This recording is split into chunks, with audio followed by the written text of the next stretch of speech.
What if you woke up tomorrow and your tap ran dry? Not in some distant desert, but in a mega city of 5 million people. That's not a hypothetical for Phoenix. It's the zero-day scenario they're racing to prevent right now. The Colorado River, that lifeline carrying water across 1,450 miles from the Rocky Mountains to the Gulf, is collapsing in real time. Lake Mead is at historic lows. Arizona absorbed the deepest cuts. Groundwater reserves that should last decades are depleting at terrifying speed. And yet, Phoenix keeps building, keeps growing, keeps acting like the taps will never run dry. But they're about to. I'm investigating what happens to a modern city when an ancient river stops flowing. The hidden vulnerabilities, the engineering on life support, the families and farmers already losing everything. Because in the next 10 years, Arizona will face a choice that's already being made for them. And the clock is running out. For 5 million people, water isn't a luxury. It's oxygen. Phoenix exists because of one thing: the Colorado River. That river delivers roughly 2.6 million acre-feet of water every year to the entire lower basin, Arizona, Nevada, California, and Mexico combined. An acre-foot is the amount of water needed to cover 1 acre of land, 1 foot deep. Picture that. Now picture it across an area nearly the size of Rhode Island. That's how much water vanishes from the Colorado every single year, and it's not being replaced. The Central Arizona Project, the CAP, is the engineering marvel that made modern Phoenix possible. It's a 336-mile canal system that takes water from Lake Havasu on the California border and pumps it uphill more than 1,100 feet into central Arizona. The CAP delivers about 1.5 million acre-feet annually to the Phoenix metropolitan area, rural communities, and agricultural regions. It's the 4th largest source of water in the state. Without it, Phoenix dies. Without it, the agricultural engine that feeds the entire region shuts down. Without it, data centers that now power the cloud economy go dark. But here's what they didn't tell you. The CAP was built on assumptions from 1968. It assumed the Colorado River would always flow at certain levels. That assumption has collapsed. Lake Mead, the massive reservoir behind the Hoover Dam that stores Colorado River water, is where the slow-motion disaster becomes visible. In 1983, when the lake filled completely, its surface was at an elevation of 1,229 feet. That was the intended maximum. Today, the lake sits at 1,062 feet and falling. That's 167 feet of drop. Imagine a 55-story building. Now imagine the water level dropping past the 40th floor. That's what happened to Lake Mead. The bathtub ring around the lake, that white mineral line left behind as the water fell, tells the story. It's a visual scar marking decades of drought, hotter temperatures, and unsustainable demand. In 2022, Arizona experienced a Tier 1 shortage declaration. In 2023, it was Tier 1 again. In 2024, Tier 1. In 2025, Tier 1 for the 4th consecutive year. And in 2026, Tier 1 continues. What's happening is this. Every year, the lake falls below the 1,075-foot threshold. Automatic cuts trigger. Arizona loses water. But here's where it gets truly insane. Arizona absorbs the vast majority of those cuts. The state that's home to 5 million people, that has the fastest growing major city in America, that's now home to thousands of new data centers, takes the deepest hit. Tom Bushatsky, the director of the Arizona Department of Water Resources, oversees water policy for the entire state. In recent briefings to state legislators, Bushatsky has warned of the new paradigm, his term for a future where Arizona gets significantly less Colorado River water as a baseline. The current operational guidelines, established in 2007, expire at the end of 2026. That's not far away. After that, federal negotiations will determine how much water Arizona actually gets for the next 20 years. And the projection is brutal. Arizona could face up to 760,000 acre-feet in additional cuts, on top of the 512,000 acre-feet it's already losing annually.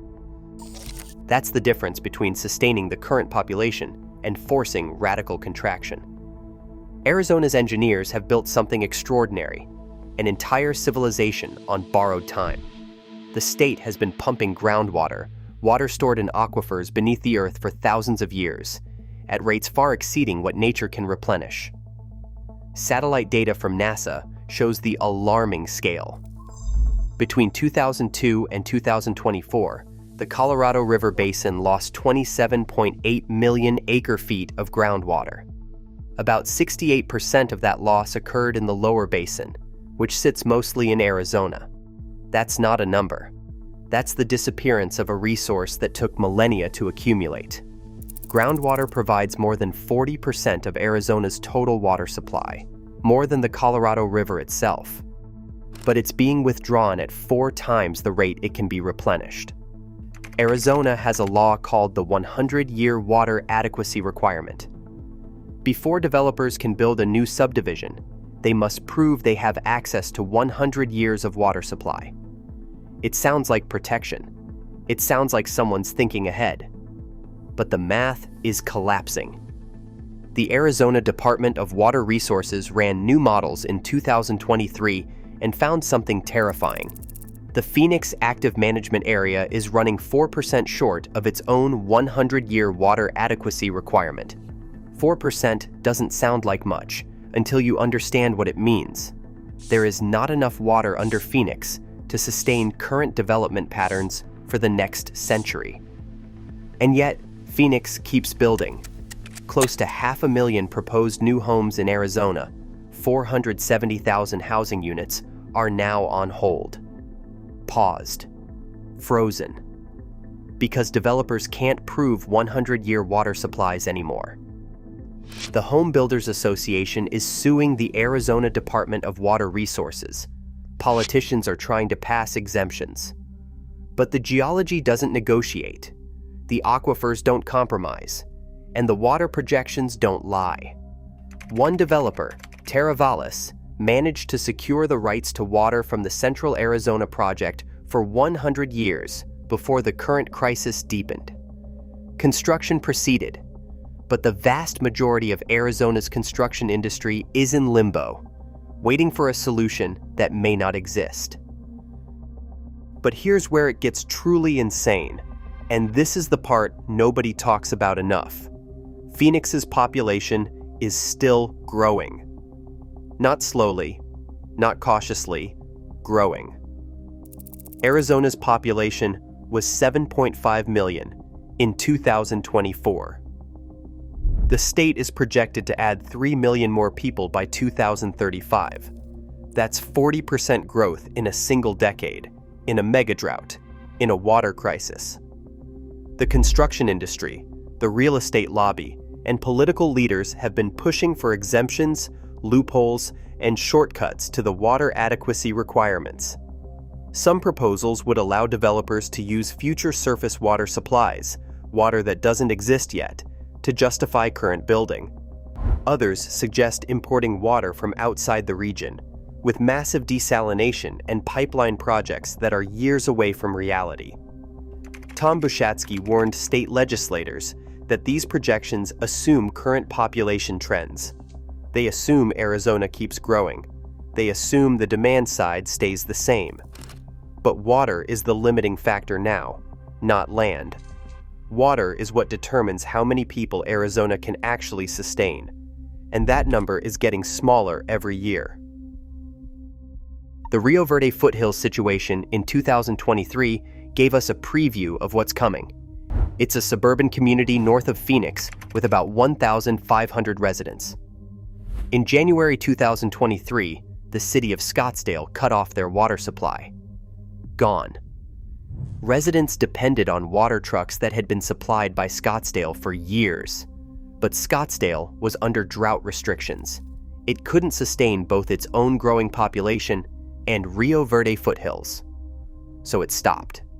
Residents couldn't water their lawns. Some couldn't reliably flush toilets. Showers were taken at gyms and friends' houses. Babies were washed with bottled water. The community wasn't dying of thirst, but it was dying of uncertainty. Arizonans fought back. Legislators passed emergency bills. After months of conflict, EPCOR, a Canadian utilities company, spent $10 million to build a new pipeline and water treatment facility. On New Year's Day, 2025, water started flowing again. Crisis averted. But this is the model for Arizona's future. Crisis, emergency legislation, expensive infrastructure fixes, repeat. And that model breaks down when the crisis becomes systemic, when it affects not 1,500 people, but 5 million. In Pinal County, the agricultural heartland of Arizona, the water cuts are more severe. Pinal County produces about half of Arizona's agricultural sales: cotton, alfalfa, dairy, cattle. But Pinal County depends almost entirely on the Central Arizona Project. When CAP cuts its supply, the cuts hit Pinal County first and hardest. In 2022, farmers faced an 87% reduction in surface water. In 2023, another 21% cut on top of that. Water rationing became the new normal. Farmers started making impossible choices: which fields to leave fallow, which crops to abandon, which animals to sell. A Pinal County farmer I spoke with, let's call him David, has been farming for 40 years. His family has been on the same land for 3 generations. He told me that in 2022, he left 30% of his fields dry. In 2025, he is leaving 50% dry. His neighbors are selling their land. Some to developers hoping to build subdivisions that may never happen. Some to agricultural corporations that can afford to use expensive groundwater. But most are just walking away. A way of life is disappearing. David's situation is not unusual. It is the future. Water cuts force agricultural abandonment. Agricultural abandonment reduces food production in one of America's most productive regions. And where does that food come from now?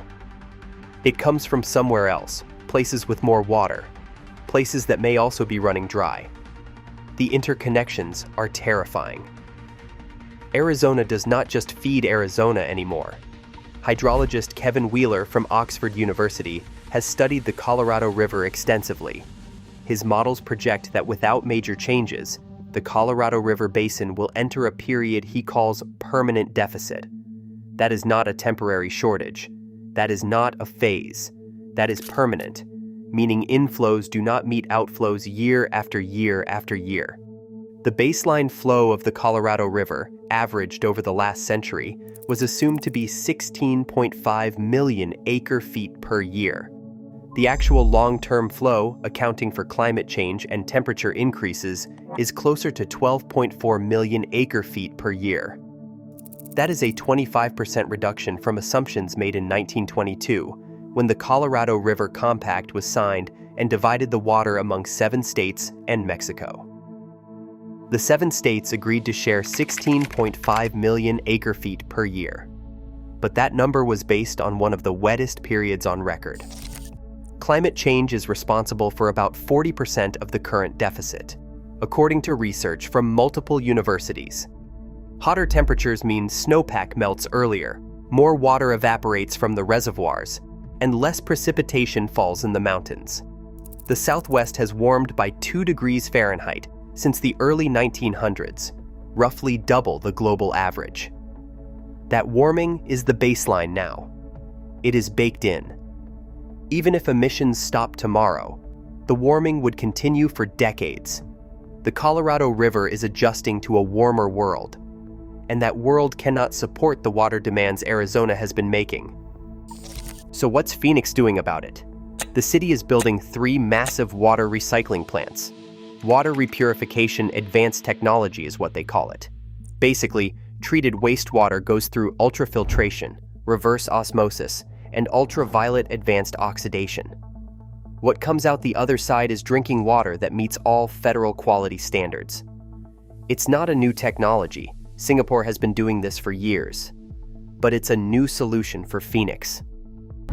The Cave Creek plant is under construction now, expected to be operational by 2029. The North Gateway plant, receiving $179 million in federal investment, will treat 8 million gallons per day. The 91st Avenue plant, the largest facility, won't be operational until 2033. By 2030, these plants combined might supply 10 to 15% of Phoenix's domestic water needs. 10 to 15%. That leaves 85% still dependent on the Colorado River and groundwater. And that's if everything goes on schedule. Construction delays, funding shortfalls, and permitting issues could push timelines back years. And if that just left you thirsty for answers, every subscriber is automatically entered in our monthly giveaway for a branded hoodie. Details in the description. Beyond recycling, Arizona is exploring desalination projects.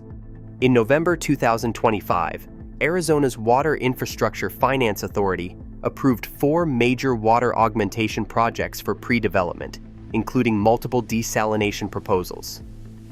Desalination takes salty water and removes the salt, producing drinking water. It works. Israel does it. Saudi Arabia does it. But desalination is expensive, roughly $2,000 per acre foot, compared to $200 to $500 per acre foot for traditional water sources. And it's energy intensive. You need electricity to run the reverse osmosis membranes.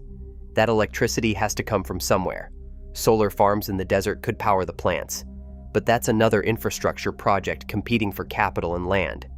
The real solution, according to every hydrologist I've read, is demand reduction. Arizona has to use less water. Not a little bit less, a lot less. Cities need to reduce per capita water consumption. Agriculture needs to shift to less water-intensive crops or accept permanent reductions in acreage. Turf grass lawns in the desert, one of the most water-intensive landscaping choices possible, need to be replaced with native plants and hardscape. Developers need to stop assuming they can build endlessly. The state needs to align its growth projections with its actual water supplies. But politically, this is nearly impossible. The construction industry funds campaigns.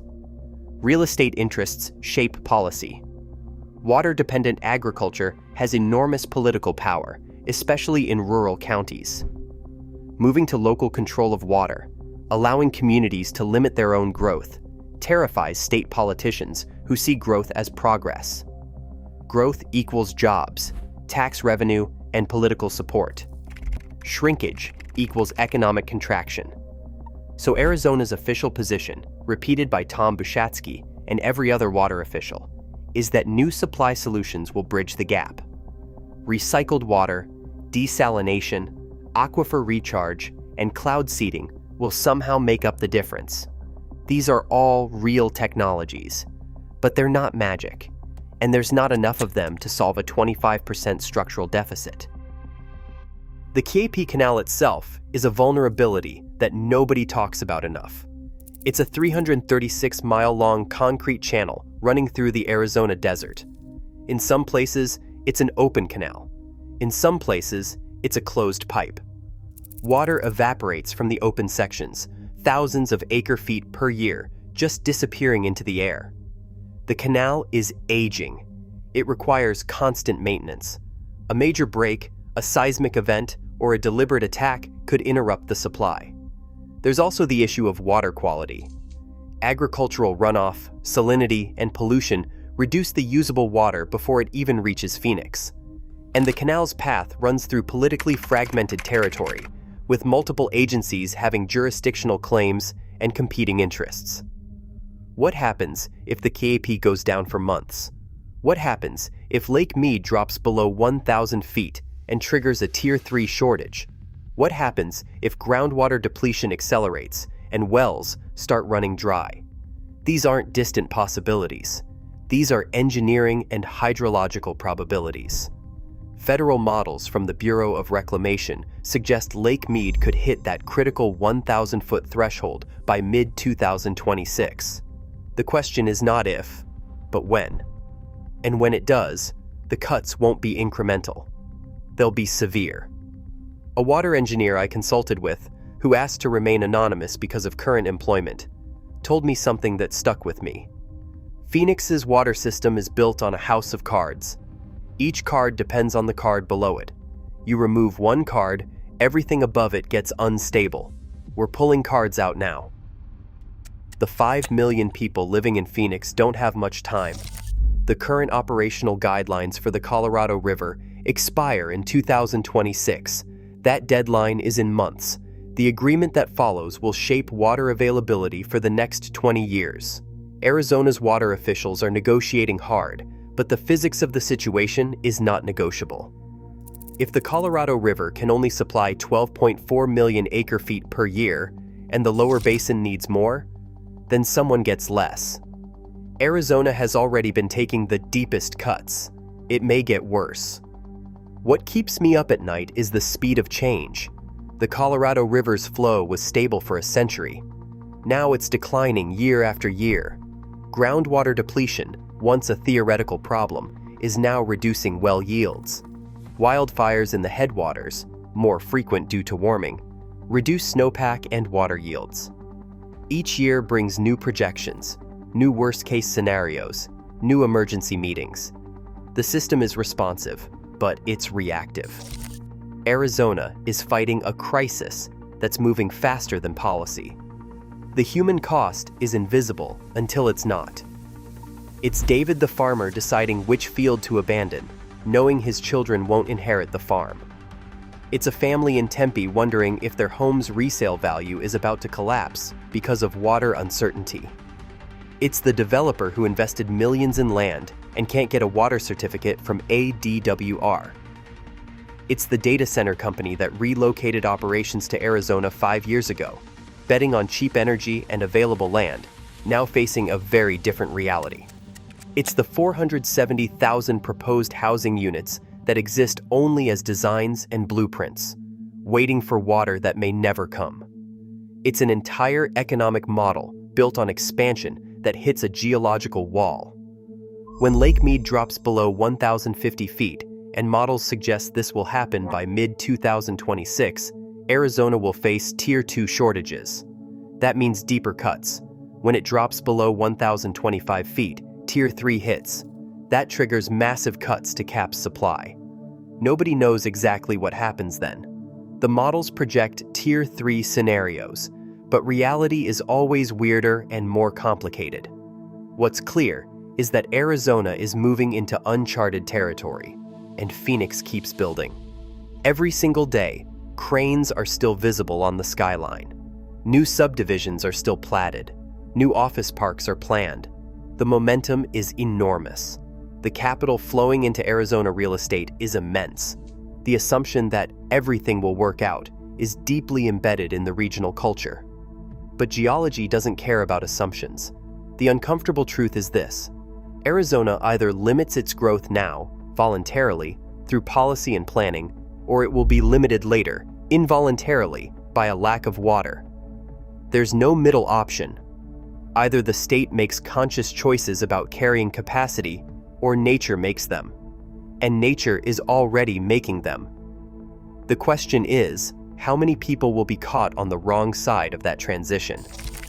Tom Bushatsky, in his recent briefings, has hinted at this. He talks about structural change in the region's water future. That's bureaucratic language for collapse of current assumptions. The Phoenix of the future will be smaller. Not might be. Will be. The only question is how much smaller and how quickly the transition works. A managed decline, where the city stabilizes at 4 or 4.5 million people instead of 8 or 10 million, with planned infrastructure investments and conscious limits on growth, would be the best-case scenario. An unmanaged collapse, where businesses flee and property values crash as water uncertainty deepens and real constraints become visible to everyone, is the alternative. History shows most regions choose the collapse. The next 5 years are critical.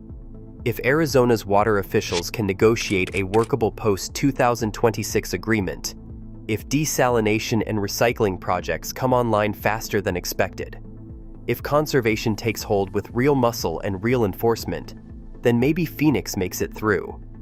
Maybe the city becomes more efficient, more sustainable, and stabilizes at a lower but stable population. Maybe Colorado River Basin states find a creative solution nobody's thought of yet. But every month that passes without decisive action makes that scenario less likely. Every month, the aquifers drop deeper. Every month, the political window narrows. When 5 million people share the same disappearing water supply, individual choices matter less than systemic choices. Your shorter shower saves gallons. Arizona's policy choices determine tens of millions of acre-feet. The two scales don't match. And that's what makes this crisis different from environmental problems that can be solved through individual action. This requires collective action, statewide policy, federal negotiation, structural economic change. And Arizona is running out of time to implement it. If you're watching this and you live in Phoenix, you're living through the early stages of a transformation you probably don't fully understand yet. Your water isn't gone. Your taps still run. But the system that makes that possible is strangling under weight. It was never designed to design. The choices being made right now, whether to invest in recycling, whether to allow more development, whether to negotiate fairly with other states, whether to accept that growth must slow, these choices will determine what Arizona looks like in 2035. And when 5 million people share the same disappearing water supply, the stakes become deeply personal.